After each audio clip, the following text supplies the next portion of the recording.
라이트하우스 서울숲에 오신 여러분들을 진심으로 환영합니다. 저는 임영규 목사입니다. 우리는 지금 5번에 걸쳐서 LIGHT로 라이트하우스의 핵심 가치에 대한 이야기를 나누고 있고, 오늘은 그 마지막 시간, 5번째 시간으로 T는 Transformation, 변화라는 뜻이죠. 이것은 저에게 무슨 의미냐면 우리의 끊임없는 변화가 교회와 세상의 변혁으로 이어집니다. 우리의 끊임없는 변화가 교회와 세상의 변혁으로 이어진다라는 그 변화에 대한 얘기, 트랜스포메이션에 대한 이야기를 함께 나누기를 원합니다. 먼저 설교를 하기 전에 앞서서 오늘 설교의 주제를 먼저 말씀드리죠. 따라서 해주시겠습니까? 주님의 사랑은 나를 변화시킵니다. 주님의 사랑이 끊임없다면 우리의 변화도 끝나지 않을 것입니다. 이게 오늘 설교의 주제 문장입니다. 주님의 사랑은 우리를 변화시킵니다. 그런데 만약에 주님의 사랑이 끊임없다면 우리의 변화도 끊임없을 것입니다. 그래서 주님께서 우리를 그 사랑으로 끊임없이 변화시킨다는 이야기를 함께 나누기 원합니다. 마태복음 18장에 보면 예수님께서 설교하실 때에 죄인의 인생, 죄인의 삶을 뭐라고 표현했냐면은 1만 달란트 빚진 자로 표현하셨습니다. 그래서 죄인이 구원을 받는 것을 1만 달란트 빚져서 어쩔 줄 모르다가 주인의 은혜로 탕감받았다. 1만 달란트 이야기가 나오는데 1만 달란트가 그럼 얼마냐? 1달란트가 현재 시세로 하면은 6억입니다. 우리가 왜 한 달란트, 세 달란트, 다섯 달란트, 한 달란트 조금 받았네. 6억입니다. 다 6억 이상 있으시군요. 나만 6억 되게 큰데라고 했군요.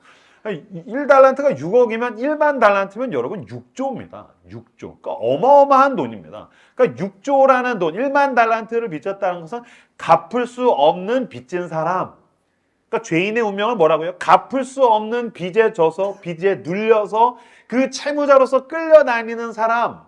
그 사람은 1만 달란트 빚진 사람이라고 표현을 했다는 거죠. 그러니까 갚을 수 없는 죄의 채무에 시달리다가 순식간에 자유와 구원을 얻은 사람. 이 바로 은혜 받은 사람, 구원받은 사람이라는 것입니다. 빚이 사람에게 어떤 영향을 끼치는가에 대한 이야기를 좀 나눠볼까요? 빚이 사람에게 어떤 영향을 끼치는가? 제 주변에서 제가 실제로 봤던 사람 중에 2사람 정도를 보면 빚이 인간에게 이런 영향을 끼치는구나 라는 거를 알 수 있을 것 같아요. 첫 번째 사람은 제 친구입니다. 제 고등학교 때 친구인데 이 친구는 아주 인생이 독특해서 롤러코스터 타는 것 같아요. 뭐 아니면 도예요. 20대 때 만났는데 사업을 하고 있는 거예요. 굉장히 돈을 많이 벌고 있고, 그래서 야, 이놈 대단하다. 진짜 부럽다. 한 3년 있다가 만났는데 거지꼴로 나타났어요. 이는 순식간에 거지가 됐네. 그러더니 한 3년 있다가 만났는데 홍대에서 우연히 만났는데 홍대에서 가게랑 술집이랑 카페랑 한 서너 개 하는 또 성공한 장사꾼이 되어 있는 거예요. 또 그리고 한 2, 3년 있다가 만났는데 또 거지가 되어 있고 이렇게 거지와 사장을 계속 왔다 갔다 하고 있는 아주 독특한 친구인데 20대 후반 때 이제 연락이 왔어요. 제가 그때 이제 동두천에서 청소년 생각할 때인데 야, 나 그 근처 가는데 야, 너 좀 보자. 그래서 오케이, 와라. 밥 먹자. 그래서 왔어요. 왔는데 진짜 이렇게 거지꼴로 왔어요. 이게 얼굴도 약간 어둠, 절망의 그늘이 이렇게 있는. 그래서 이게 모양이 너무 안 됐네. 야, 내가 밥 사줄게. 그래서 제가 이제 데리고 가서 순댓국집에 가서 밥을 먹이고 있는데, 야, 요새 그거 어떻게 지냈냐? 그래서 사업이 쫄딱 망했어. 보시다시피야. 그래서 그래? 그럼 요새 뭐 해? 그랬더니 정수기를 판다는 거예요. 그래서 안 됐다. 야, 정수기 팔면 한 달에 얼마 버냐? 그랬더니 뭐 한 3, 400 벌지. 뭐? 뻥치지 마, 씨. 정수기 어떻게 3, 400을 팔아가지고 벌어? 그랬더니 야, 임영규, 너만 주둥이가 살아있는 게 아니야. 나 장난 아니야.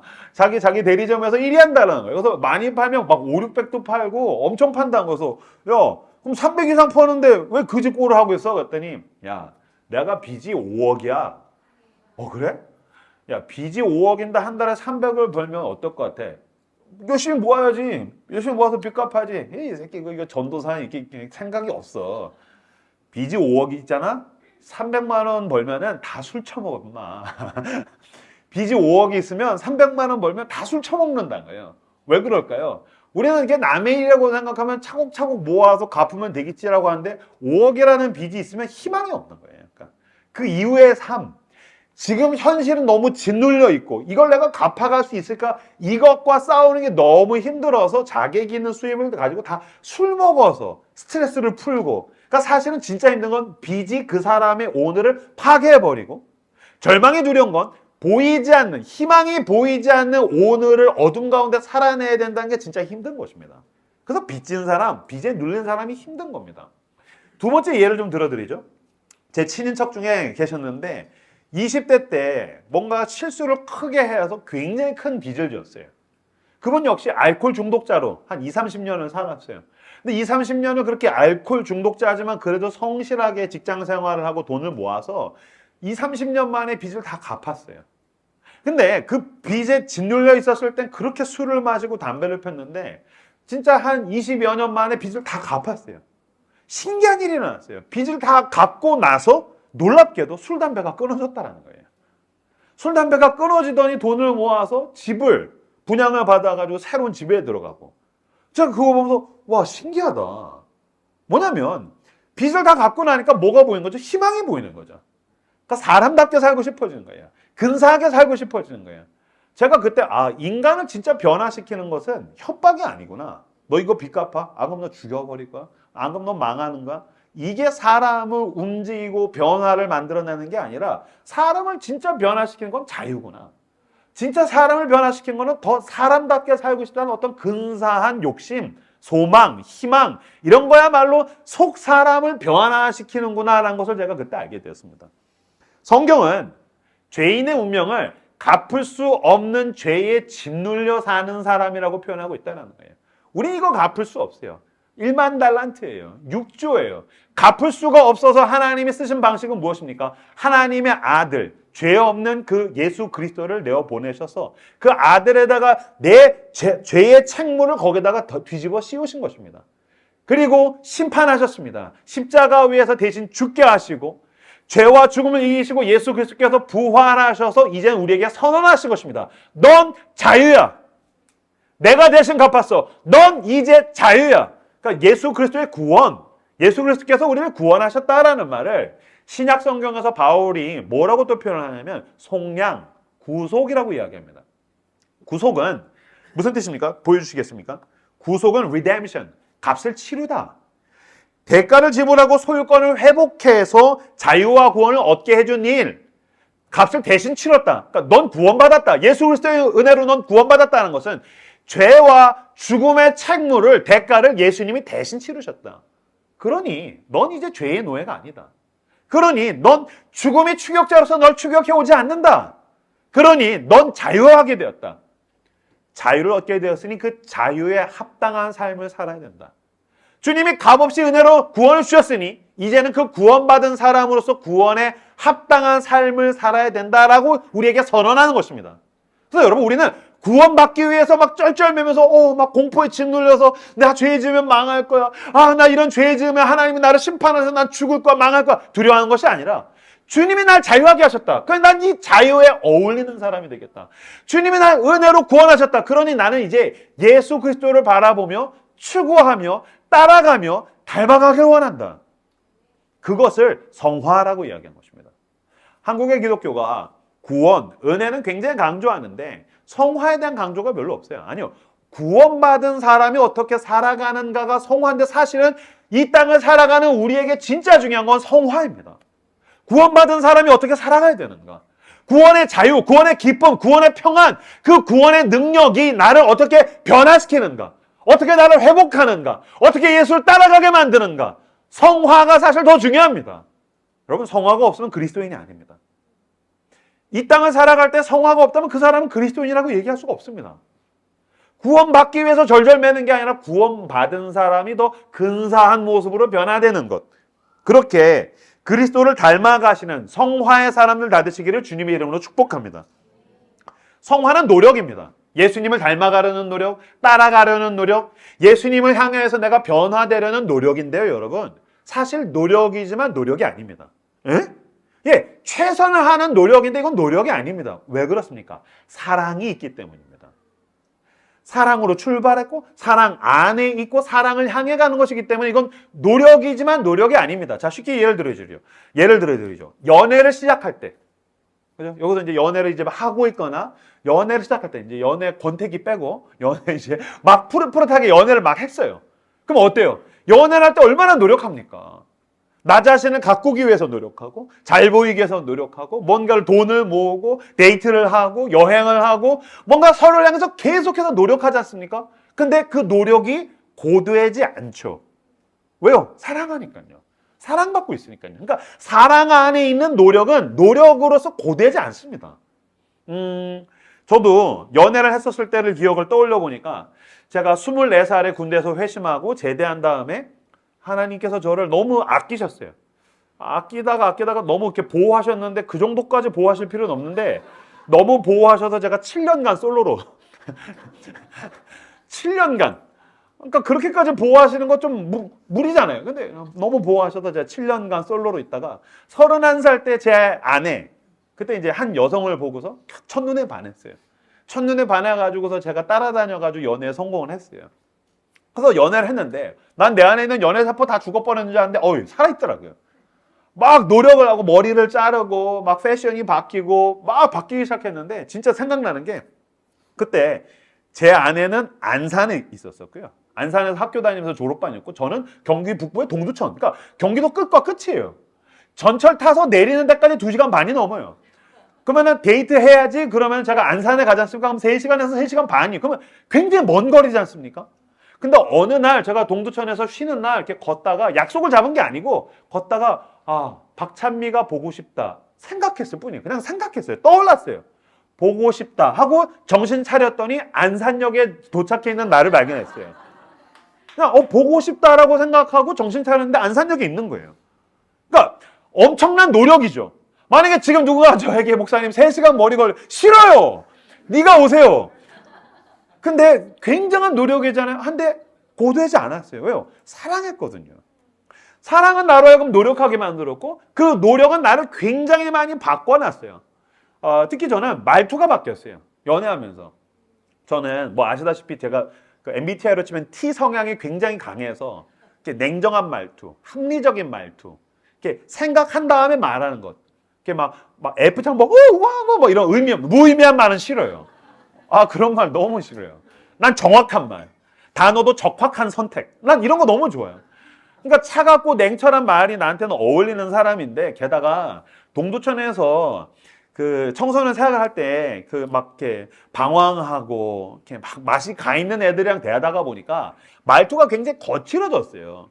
이렇게 특수 청소년, 이렇게 날라리들, 그리스도의 양보단 그리스도의 양아치들을 대하다가 보면 이렇게 말투가 이렇게 형사 말투 비슷하게 돼요. 지금은 정말 많이 빠져나온 건데 이렇게 말을 어머 너 왔구나, 중3이구나, 야 고1이구나, 너무 반갑다 이렇게 하지 않고 야 새끼야.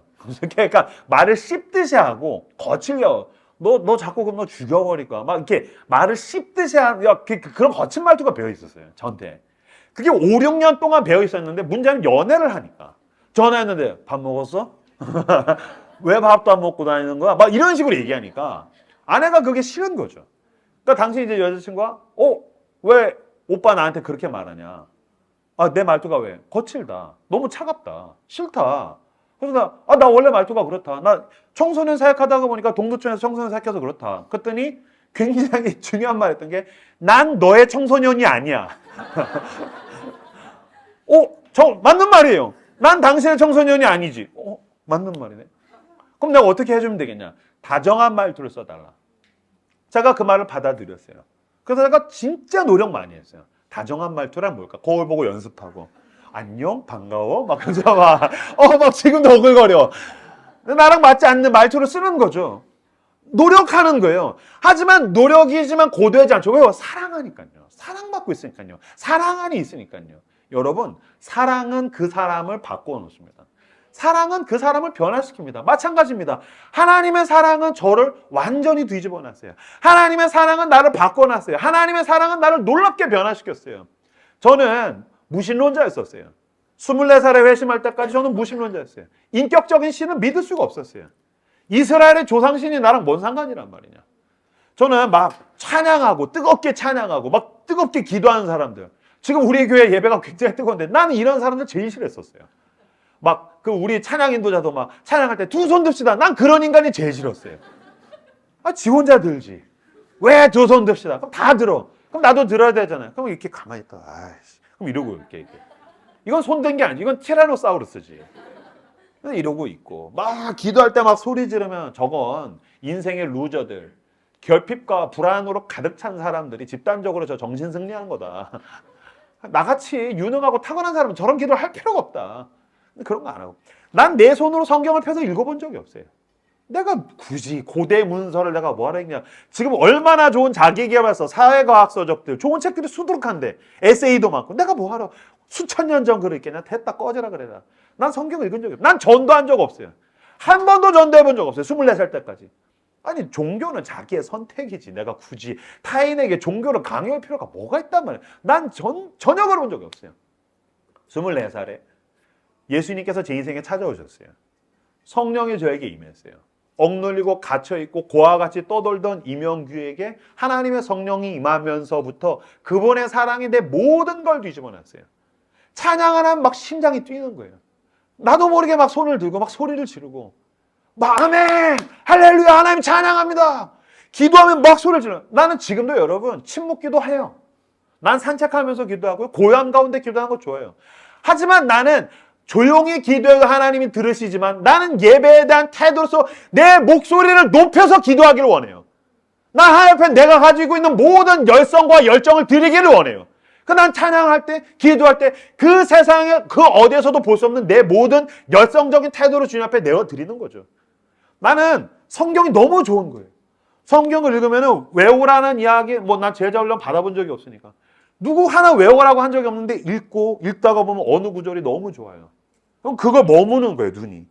읽고, 또 읽고. 그러다가 막 눈물을 성경책에 뚝뚝뚝뚝 떨어뜨리면서 막 읽다가 보면 막 외우는 거예요. 그 말씀이 내 머릿속에 있기를 내가 원하는 거예요. 세상에 잡다한 지식이나 잡다한 사상이나 잡다한 수많은 그 번잡한 소리들보다 난 하나님의 말씀이 내 머릿속에 내 마음속에 있기를 원하니까 읽고다 보니까 외우게 되는 거예요. 그럼 혼자서 그 말씀을 막 대대고 너무 좋아하고 은혜 받으면 가만히 있지를 못하고 누군가에게 나눠주고 싶고 저는 2등병 때 군대에서 회심하고 막 병장 전도하다 싸대기 많이 맞았어요. 막 병장 전도하려고 하고 막 예수 믿으셔야 된다고 그러고 좀 닥치라고 그러고 저는 제대에서도 내가 돈 벌어서 청소년들 쫓아다니면서 밥 먹이고 전도하고 제 삶의 모토가 한동안 전 지금까지도 그렇지만 예레미야서 20장 8절 말씀 띄워주시겠습니까?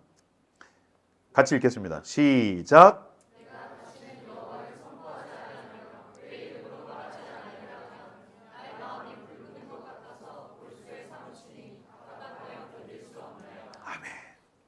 내가 다시는 여호와를 선포하지 아니하며 그의 이름으로 말하지 아니하리라 라고 하면 마음에 불붙는 것 같아서 그 은혜가 막 내 마음에 불붙어 있는데 그 말씀이 막 내게는 막 두근거리는데 어떻게 가만히 있어요?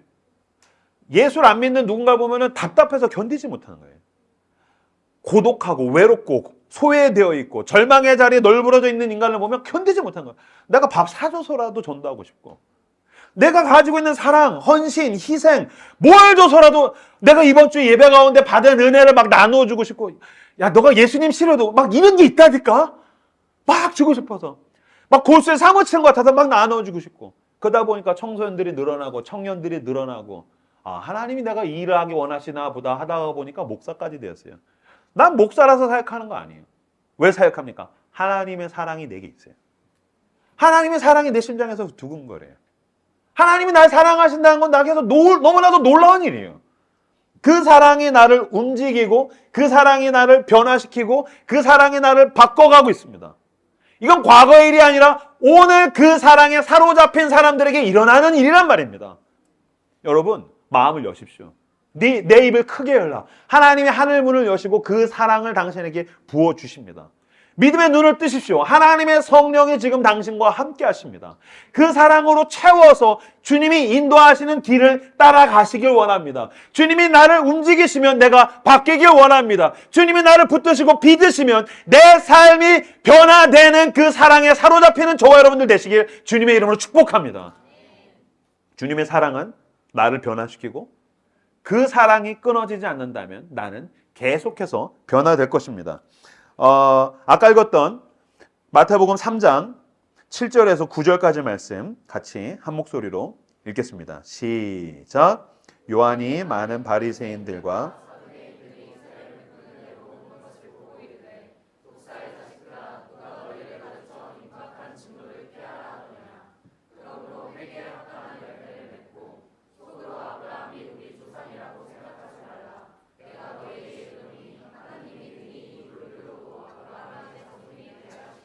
아멘. 요한이 많은 바리새인들과 사두개인들이 세례 베푸는 대로 오는 것을 보고 이르되, 세례 요한이 세례를 주고 있는데 바리새인들과 사두개인들이 왔답니다. 이 두 집단은 어떤 사람입니까? 바리새인, 철저한 율법주의자, 종교성 안에 갇혀있는 완고한 율법주의자들이고요. 사두개인은 어떤 사람입니까? 그들도 종교인이지만 그들은 무엇보다 권력과 부를 가지고 있는 사람들입니다. 왜 이들을 향해서 하나님께서 세례 요한을 통해 지탄하실까요? 그들은 자기가 가지고 있는 종교적인 것이 되었든 돈이 되었든 권력이 되었든 사회적인 뭔가 인정받는 뭔가가 되었든 그것을 가지고 나는 바뀌지 않는다. 누구도 나를 변화시킬 수 없다. 나는 움직이지 않는다. 내가 옳다. 니들이 틀리니까 니들이 바뀌어야 돼. 너희들에게 문제가 있어. 너희들이 움직여야 돼. 나를 중심으로 너네가 바뀌어야 돼 라고 이야기하는 사람들을 향해서 회개에 합당한 열매를 맺어라. 왜 너네는 안 바뀌냐? 바뀌어야 될 건 저 더러운 세리와 창녀지. 바뀌어야 될 건 저 밖에 있는 하나님을 모르는 것들이지. 나는 아니지. 아니요. 하나님이 지금 그 종교적인 연차가 오래된 복음과 진리가 종교성 안에 완고하게 갇혀있게 된 자기라는 그 감옥 속에 갇혀있는 자들 향해서 회개에 합당한 열매를 맺어라. 바뀌어야 될 건 너다. 여러분 지금 우리로 치면 바뀌어야 될 것은 이 교회 바깥에 있는 어떤 뭐 조직폭력배라든지 아니면은 뭐 좌파 빨갱이라든지 보수 꼴통이라든지 동성애자가 아니라 지금 예배 가운데 나온 하나님의 백성들을 향하여서 너에게 신앙이 너를 더 완고하게 만들고 있는 것은 아니냐? 너가 헌신을 한 것이, 너가 선교를 한 것이, 너가 어떤 제자 훈련을 받은 것이, 너가 가지고 있는 교리가, 너가 가지고 있는 신학이, 너가 뭐 3대째 예수 믿는 집안이고 뭔가 그런 것이 너를 더 완고하게 만들어서 나는 움직일 수 없지. 내가 옳거든. 너희들이 틀렸지. 니들이 나한테 맞춰야지. 그렇게 이야기하는 종교성 안에 갇혀있는 자들 향해서 회개에 합당한 열매를 맺어라. 바뀌어야 된다. 바뀌어야 될 것은 너희들이다. 신앙은 사람을 바꾼다. 하나님의 사랑은 우리를 바꾸는데 왜 너희는 바뀌지 않고 그 자리에 완고하게 굳어있느냐라고 지금 책망하고 있다는 것입니다. 여러분, 만약에 목사인 저에게 목사님, 목사로서 신앙생활을 함께 나누거나 누군가를 양육하거나 가르치거나 그럴 때 가장 힘든 인간이 누구입니까? 라고 묻는다면 전 대답할 것입니다. 고집이 센 사람입니다. 자기 아집 속에 갇혀있는 사람입니다. 신앙은 수용성입니다. 반대말은 고집과 아집입니다. 그 청년 집회 가면 요새 이제 캠프 수련회 기간이라 가지고서 청년 캠프 굉장히 많이 가는데 청년 캠프에서 꼭 이렇게 청년들이랑 뭐 Q&A, 토크 콘서트 막 이런 거 할 때 되게 많아요. 근데 이제 막 그 질문들 이렇게 쭉 적어내요. 근데 사실 이거 제가 한 뭐 10년째 하다가 보니까 뭐 다 그 질문이 그런 질문이에요. 대부분 뭐 이제 배우자, 진로, 뭐 인간관계 뭐 그런 거거든요. 뭐 목사님 그 사람이 내 배우자라는 것을 어떻게 확신할 수 있나요? 그러면 확신할 수 없습니다. 사귀어봐야지 압니다. 그러니까 가서 사귀어보세요. 내가 어떤 사람을 만나야 될까요? 뭐 니까 죽게 뭘 가리겠습니까? 아무나 만나십시오. 너 좋다면 결혼하십시오. 뭐 그런 식으로 이제 얘기를 하는데 그 중에서 제가 되게 많이 받는 질문 중에 하나가 뭐냐면은 좋은 배우자감은 누구입니까? 하나님께서 기뻐하시는 좋은 배우자감은 누구입니까? 저는 이거는 확실하게 대답할 수 있습니다. 신앙은 신앙 인격이고 신앙이 좋은 사람은 신앙 인격이 좋은 사람인데 그 사람은 수용성이 좋은 사람입니다. 누가 배우자감으로서 좋은 사람입니까? 수용성이 좋은 사람입니다. 만약에 그 사람이 심지어 교회를 안 다닐지라도 수용성이 좋아요. 그래서 자매나 이렇게 형제가 교회를 안 다니는데 교회 가자 그랬더니 그래 너에게 그게 그렇게 중요하면 나도 너가 좋아하니까 사랑하니까 가자. 왔으면 그 사람 진짜 좋은 사람이다. 결혼해라. 근데 교회는 진짜 빠지질 않아요. 교회에서 찬양 인도자, 찬양팀, 막 선교 겁나 열심히 해. 근데 자기로 완고해. 자기 세계 정확해. 누구도 날 움직일 수 없어. 내가 옳아. 넌 틀려. 자꾸 가르쳐. 그러면은 만나지 마라. 결혼하면 직사지게 고생한다. 그건 믿음이 좋은 게 아니다. 그건 율법주의 안에 갇혀 있는 것이다. 여러분, 믿음이 좋은 사람은 수용성이 좋은 사람입니다. 반대말은 자기 고집과 아집 속에 갇혀있는 사람입니다. 고집은 자기를 왜곡된 방식으로 보호하기 위해서, 이게 진짜 자기에게 좋은 게 아닌데 자기가 고집하는 방식을 보호하기 위해서 좋은 것들을 거부하고 밀어냅니다. 그래서 결국엔 자기를 힘들게 만듭니다. 자기를 힘들게 만들고 주변을 힘들게 만들다가 결정적인 순간에 고집이 센 사람은 자기가 바뀌기 싫으니까 상대를 찌릅니다. 내 앞에 있는 사람은 찌릅니다. 근데 결국에 누굴 찌를까요? 사랑하는 사람이죠. 가족을 찌르는 거죠. 내 앞에 있는 사람을 찌르는 거죠. 목사하면 성도를 찌르는 거죠. 제가 진짜 이명규 목사가 훌륭한 목사인 것은 실력이 탁월하기 뿐만이 아니라 수용성이 좋기 때문입니다. 만약에 누군가가 와서 목사님 오늘 설교가 좀 막 너무 세신 것 같아요. 너무 공격적이신 것 같아요. 오늘 본문은 저는 좀 동의할 수가 없어요. 그럼 전 대답할 겁니다. 그래? 그렇구나. 내가 말이 좀 셌구나. 그치, 그럴 수 있지. 아유, 그래. 내가 좀 더 조심할게. 이 수용성이죠. 받아들이는 거죠. 내가 굳이 찾아와서 막 상처받고 힘들다는데 어디 주의 종이 말씀을 전하는데 건방지게 죽어라, 네가 뒤져라, 이 독사의 자식아. 목사가 고집을 가지고 있으면 성도를 죽입니다. 그죠? 담임이지 않습니까? 내가 고집 안에 가지고 있으면 우리 전도사님, 목사님들 제가 다 찔러 죽일 겁니다. 니들이 사역을 거지같이 하니까 내가 지금 힘들잖아 하면서 막. 그렇겠죠? 아빠가 고집에 갇혀 있으면 부인을 죽이는 겁니다. 내 배우자를 죽이겠죠. 찔러서. 당신이 집안 꼴을 이따위로 만드니까. 애들을 만들면 니들이 새끼들아. 부모냐, 어머니, 아버지가 나한테 계속해서. 여러분, 고집을 부리는 사람은 자꾸 자기가 칼을 들고서 자기 주변을 자꾸 찔러대면서 나를 보호하기 위해서 내 앞에 있는 사람을 죽입니다. 고집에 칼을 내려놓고 예수의 십자가를 붙드십시오. 예수의 십자가를 붙들면 죽어야 하는 죄인이 보입니다. 내가 죽는 거죠. 주님 맞습니다. 어쩌면 이 사람 말이 맞는지도 모르겠습니다. 십자가 가운데로 나가보니까 내가 죄인입니다. 내가 죽고 내가 회개하고 내가 변화되면 이 변화가 주변의 변혁으로 이어집니다. 담임 목사의 회개와 변화가 동역자들의 변혁으로 이어집니다. 교역자와 사역자들의 변화가 성도들의 변혁으로 이어집니다. 나의 변화가 배우자의 변혁으로 가정의 변혁과 변화로 이어집니다. 이 교회의 변화와 변혁이 이 도시를 움직이고 이 도시를 변화하게 만들고 회복하게 만들고 뻗어나가 땅끝까지 하나님의 나라의 변화와 회복으로 이어지시길 우리 주 예수 그리스도의 이름으로 축복합니다. 그런데 여러분, 고집의 칼을 내려놓고 그리스도의 십자가를 붙들어서 내가 죽고 내가 변화하는 것입니다. 저는 병원 갈 때마다 느낍니다. 병원에 가면은 부딪혀요. 의사의 말과 나의 마음이 부딪혀요. 그때 우린 두 가지 태도를 선택할 수 있죠. 첫 번째, 제가 많이 하는 건데 의사의 태도를 선택할 수 있죠.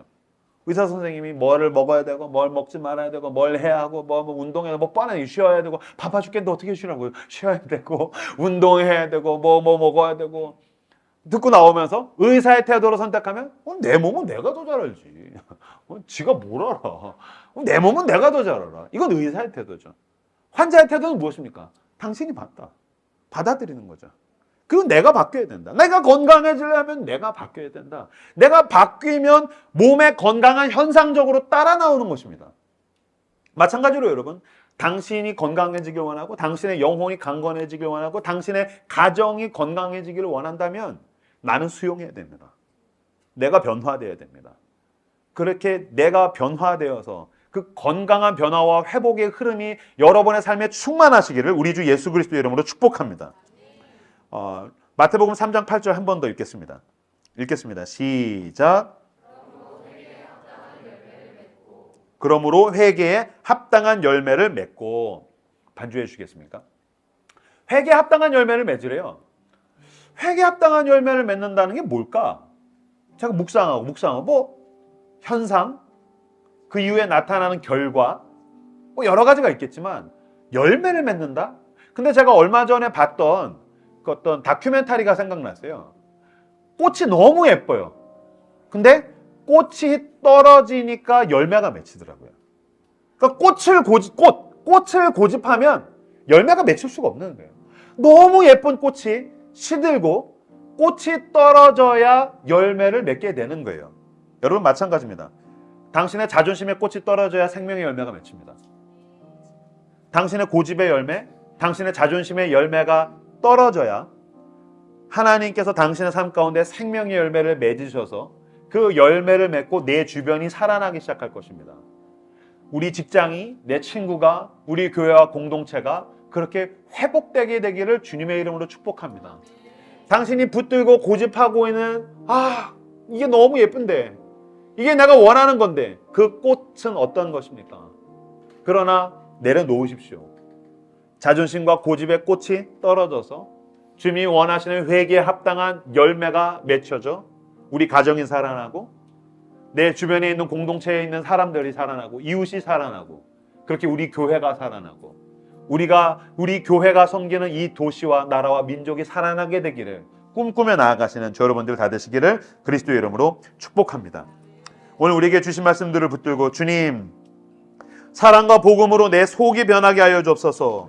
고집의 칼을 내려놓고 십자가를 들어 내가 저 사람을 죽이는 것이 아니라 십자가를 붙들고 내가 저 사람을 위해 죽어주는 변화가 내게 있게 해달라고 오늘 우리에게 주신 말씀들을 붙들고 함께 기도하며 하나님 앞에 나아가도록 하겠습니다. 기도하겠습니다.